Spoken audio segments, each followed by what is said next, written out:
Proclamación del Santo Evangelio según San Juan.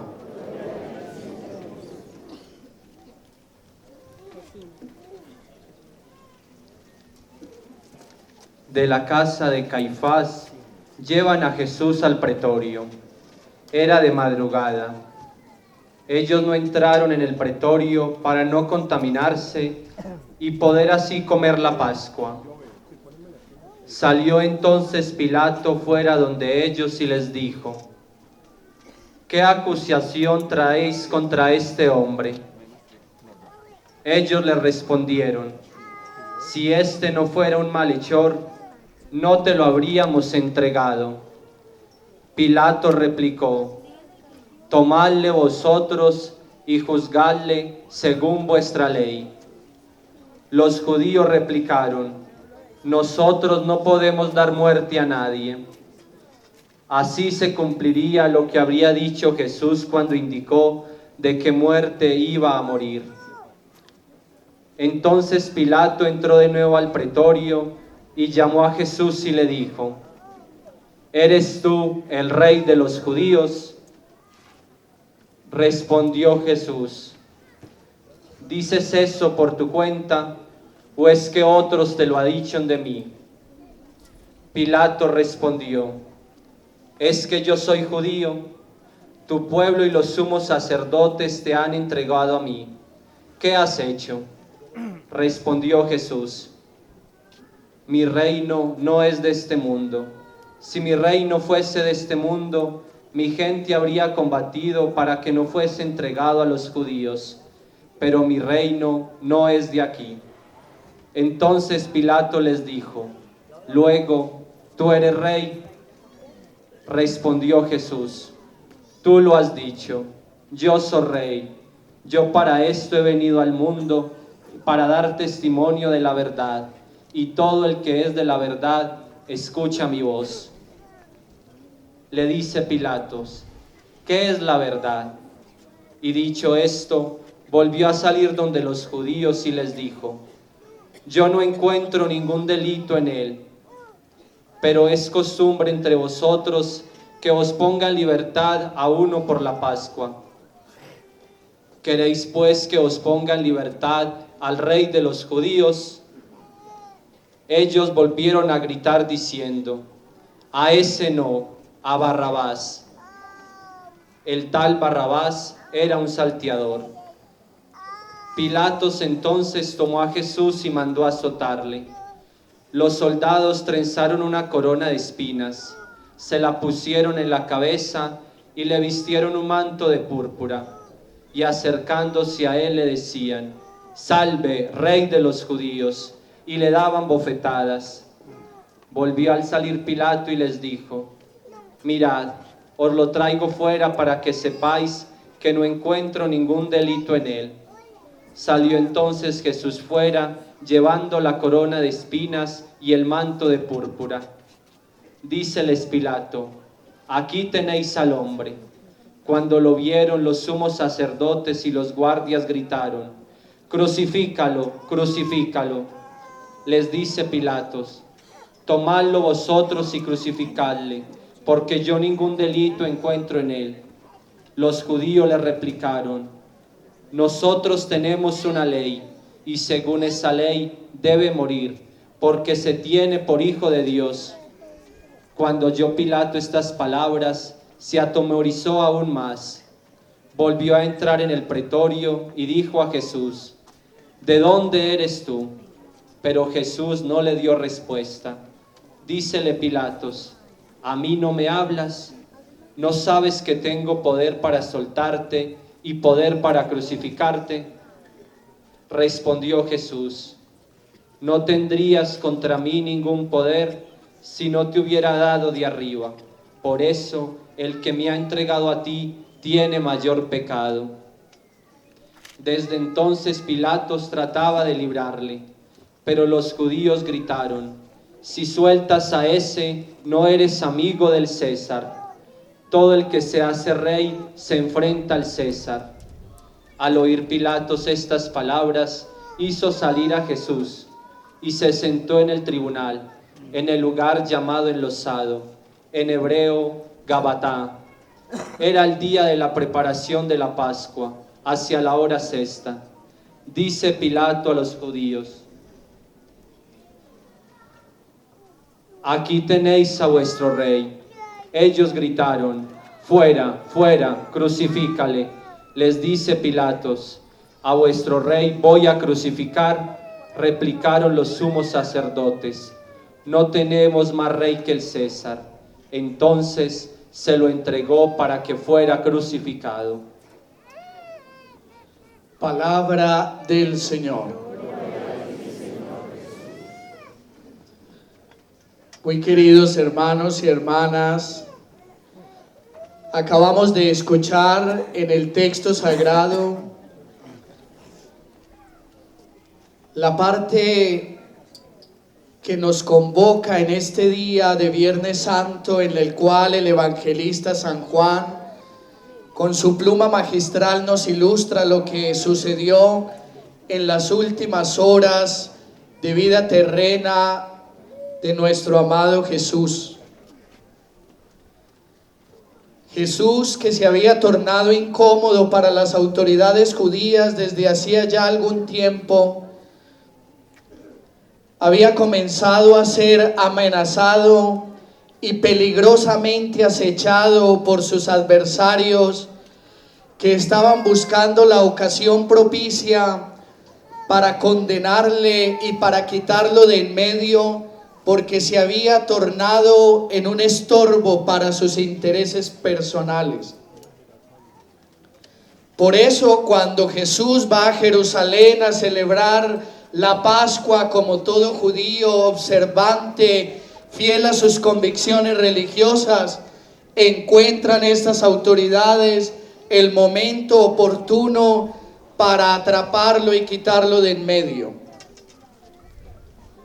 Y entonces comienza un proceso sumamente oscuro, acelerado, un proceso acomodado, porque según las prescripciones de las normas judías, para sentenciar a una persona debía primero reunirse el Sanedrín, el Senado judío, compuesto por 71 miembros, y dichas reuniones deberían hacerse a plena luz del día.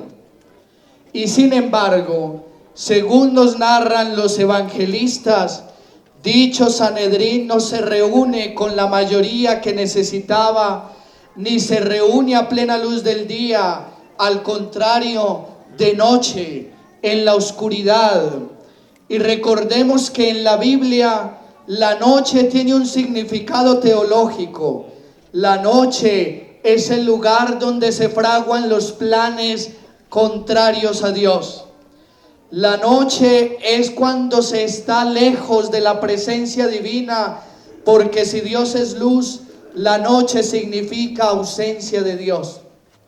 Y por ello, lo que los evangelistas nos van describiendo es que entonces, cuando no se tiene a Dios, cuando se vive sin la presencia divina, comienza a fraguarse en el corazón del hombre las injusticias que terminan desencadenando verdaderamente los crímenes, la opresión y el daño a los hermanos. De modo que en este momento de Viernes Santo descubrimos un proceso ilegal, un proceso injusto, un proceso fraguado desde la maldad y no desde la transparencia. Y dicho proceso tiene como consecuencia entonces un crimen. ¿Cuál es? La acusación y la sentencia de un inocente. Y es que cuando se deja a Dios de lado, es muy probable que en el corazón comiencen a anidarse aquellas intenciones que comienzan a dejar de lado no solo a Dios, sino también al hermano, cuando no está de acuerdo a nuestros intereses. Y se van fraguando, como lo vimos en el texto sagrado, estructuras dañinas que los papas en los últimos pontificados han llamado las estructuras de pecado. Y las estructuras de pecado surgen de los corazones oscuros que solo tienen intereses mezquinos y que, llevados por esos intereses mezquinos, crean un elaborado andamiaje que hace posible que se favorezcan sus intereses, pero que se perjudiquen los derechos de los hermanos. Y una estructura de pecado fue también la causante de la muerte de Jesús el inocente, cuyo único crimen había sido anunciar el reino de Dios, atender a los más desvalidos, salir al encuentro de los pecadores, ponerse al servicio de los necesitados. Pero se encontró con una estructura de pecado que lo quiso quitar de en medio, una estructura de injusticia. Y por eso en la experiencia de Jesús descubrimos también la experiencia que se ha ido prolongando en la historia de la humanidad. Tristemente tenemos que reconocerlo, porque también en la historia de la humanidad se han ido prolongando las estructuras de pecado. Y entonces, cuando llegamos a nuestro presente, a este momento histórico concreto, descubrimos que aún hoy, 2000 años después, las estructuras de pecado se siguen manifestando, haciendo evidentes y causando innumerables injusticias en los más necesitados, en los más inocentes, a quienes deberían favorecer, y que es por el contrario de quienes se aprovechan. Y entonces en esta mañana de Viernes Santo, viendo cómo una estructura de pecado hace 2000 años condenó a un inocente, nosotros también hoy denunciamos las injusticias de las estructuras de pecado que hay en nuestras comunidades, en nuestra sociedad colombiana, que también ha heredado y ha prolongado estructuras de pecado, haciendo sufrir a los inocentes. Hoy vemos estructuras de pecado por medio de leyes que, aunque aparentemente sean legales, terminan siendo injustas, cuando por ejemplo encontramos un sistema de salud injusto que discrimina al más pobre, que lo deja casi sin atención básica. Y qué triste decirlo, cuando muchas veces ve morir al pobre en las puertas de una sala de urgencias esperando una atención básica, pero que lo único que encuentra es la muerte, lejos siquiera de su casa, ni siquiera rodeado de las personas que le aman.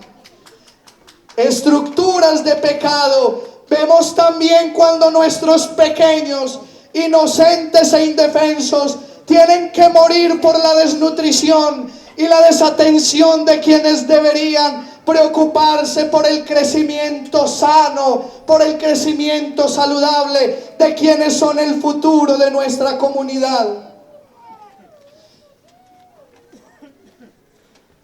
Estructuras de pecado vemos cuando también tantos jóvenes no pueden acceder a la educación superior, o porque tienen que tener unas capacidades muy sobresalientes o unos recursos abundantes para poder entonces forjarse un futuro mejor. Cuando toca las puertas o repite muchas veces un examen de admisión, que lo único que recibe como respuesta es un denegado. Estructuras de pecado que hacen que una persona, cuando comienza a buscar empleo, la única respuesta que encuentra es que para su primer empleo necesita experiencia, y por eso, a pesar de distribuir muchas hojas de vida, difícilmente encuentra un empleo estable. Estructura de pecado que prolonga que en nuestro país todavía la mayoría de las personas tienen que vivir de un empleo informal, porque es una sociedad que no es capaz de garantizar un empleo estable para todos. estructuras de pecado, cuando tantos tienen que hacérselos de la paciencia casi que infinita para que se les reconozcan sus derechos, porque los pecados de los que dominan no se los reconocen. Estructuras de pecado, cuando las injusticias, que serían infinitas si nos ponemos a enumerarlas, entonces terminan cerniéndose sobre nuestra sociedad. Una sociedad que, según han dicho las últimas estadísticas, está entre las primeras de las más desiguales del mundo. Pero no solamente causan injusticia a las estructuras de pecado, porque las estructuras de pecado son fruto de los corazones injustos.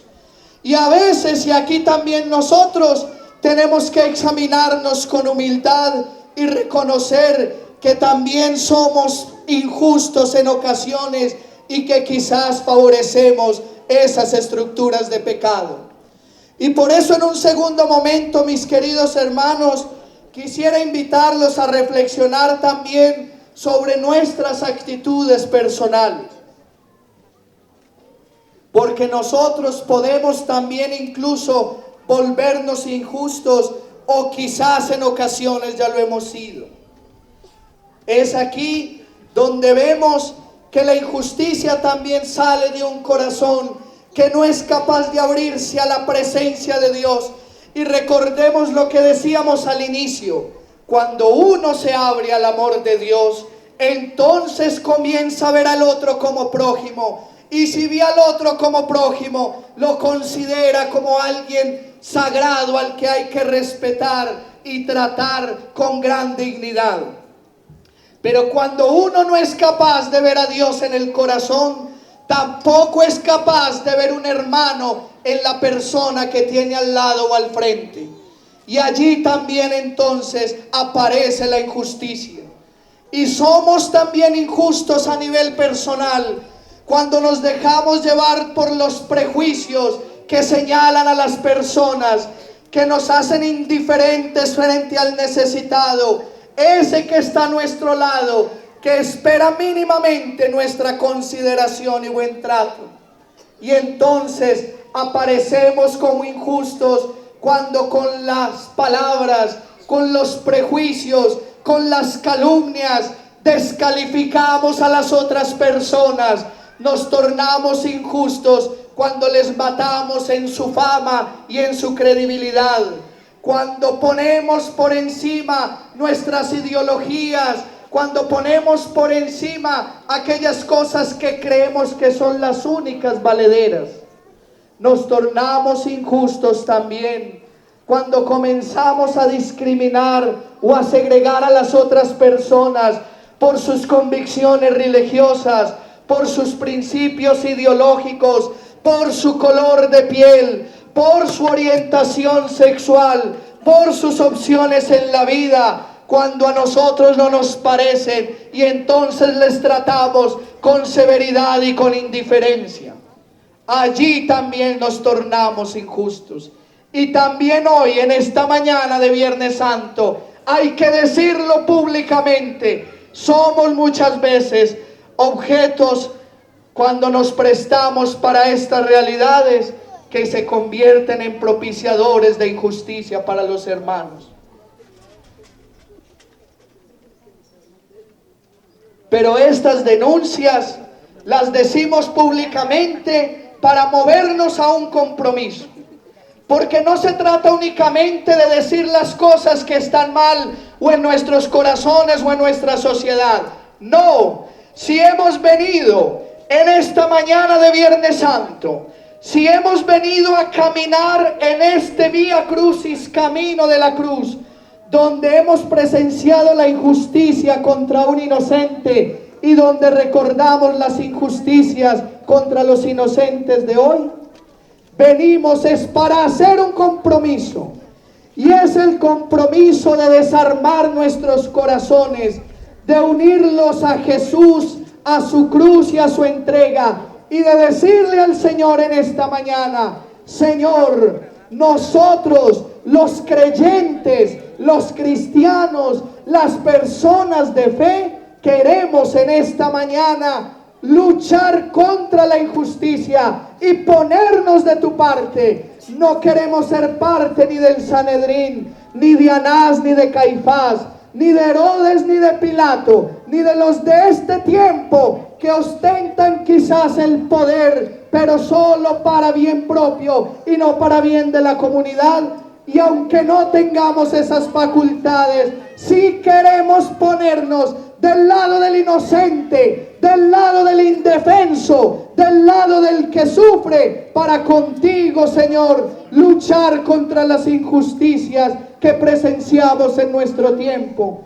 Mis queridos hermanos, a la luz de la palabra divina, caminando con el Maestro Divino, dejando penetrar su luz en nuestro corazón, saliendo de las oscuridades de nuestra vida, pidámosle en este camino de Vía Crucis a Jesús que nos ayude, al menos de nuestra parte, a no ser injustos, que al menos nosotros nunca colaboremos con la injusticia, que nunca cooperemos con ella, que nunca seamos sus cómplices, que nunca nos veamos del lado del opresor, sino por el contrario del que defiende los derechos de cada uno de los seres humanos.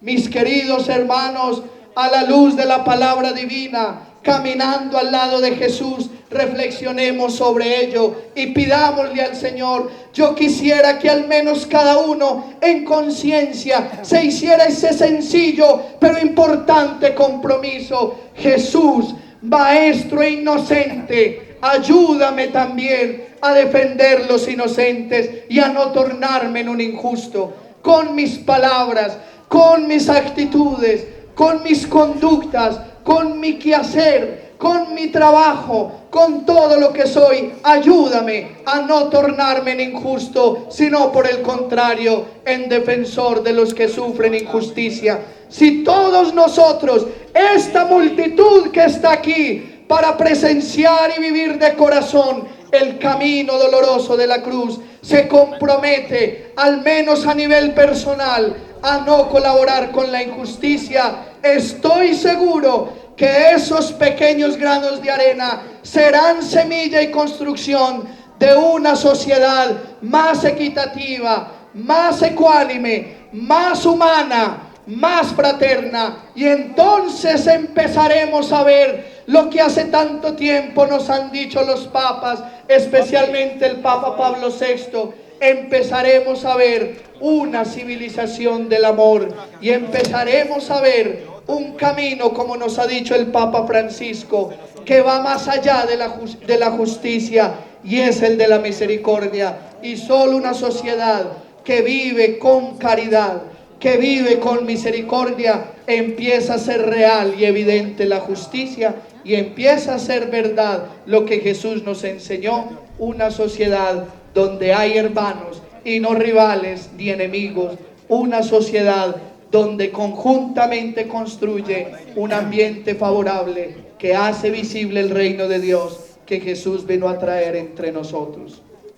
Amado Jesús, Maestro divino, inocente que mueres por nosotros, quizás los más culpables y pecadores, regálanos también un corazón inocente como el tuyo y danos la férrea convicción de vivir en la inocencia para nunca tornarnos en injustos, ni con nosotros mismos, ni con nuestros hermanos. Amén.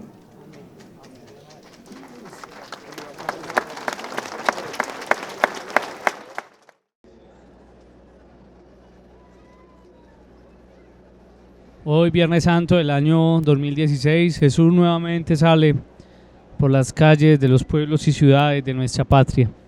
En este caso desde la ciudad de Marinilla, en el departamento de Antioquia, en Colombia. En este momento, Jesús con la cruz a cuestas, cruz que representa nuestras cruces, cruces grandes y pequeñas. En medio de esta multitud, aproximadamente unas 7.000, 8.000 personas nos acompañan en esta mañana, con un calor intenso, a lo mejor muy parecido a los de aquellas tierras en Jerusalén, bajo un calor sofocante. Pareciera como que ese sol quisiera hablar para traer consuelo a aquel que va a ser crucificado. Y vemos entonces en medio de esta multitud la presencia de los niños, que son el futuro de nuestra Iglesia Católica. Vemos tantos, pero tantos jóvenes que no alcanzamos a contarlos y que van llevando los pasos, las imágenes sagradas, con un respeto sagrado. Vemos muchos hombres y mujeres de diferentes estratos sociales, ricos y pobres, todos unidos tras las huellas del Nazareno. Y al lado del Nazareno vemos también a la Madre, la presencia maternal de la Virgen, que desde el momento de la encarnación hasta la cruz estuvo ahí, y luego su misión se extiende hasta nuestros días, al ser nuestra Madre y Madre de la Iglesia.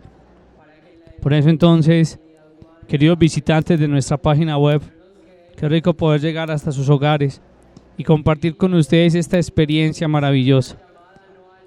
Este Viernes Santo que se repite cada vez que hay un ser humano que sufre. Viernes Santo que se repite cada vez que hay una persona que llora debido a las injusticias que se cometen. Jesús que vuelve a ser crucificado en cada asesinato, en cada homicidio. Jesús que sigue sufriendo todas las torturas de su pasión en aquellos hombres y mujeres que ven como su cuerpo debilitado por los años, llegan las enfermedades y los marginan bajo un sistema de salud que no los tiene en cuenta. ¿Cuántos de estos hermanos nuestros mueren a la espera de una cita médica que nunca les llegó? Vemos entonces que Jesús vuelve a recorrer el camino del Calvario en sus caídas, caídas por nuestra debilidad, caídas por nuestro pecado. Él no tenía por qué caer, pero Él lo quiso hacer para mostrarnos que nosotros seremos levantados por sus caídas. Como dice el profeta Isaías, por sus heridas hemos sido curados. Él cargó sobre Él todas nuestras dolencias. Por sus heridas hemos sido sanados. Pero igualmente, así como lo hemos visto caído, también vemos la presencia de las mujeres. Mujeres que lloran y se duelen por Él. Mujeres que aún en medio de esa multitud llena de rabia y de odio contra Jesús, no les da miedo salir a su encuentro.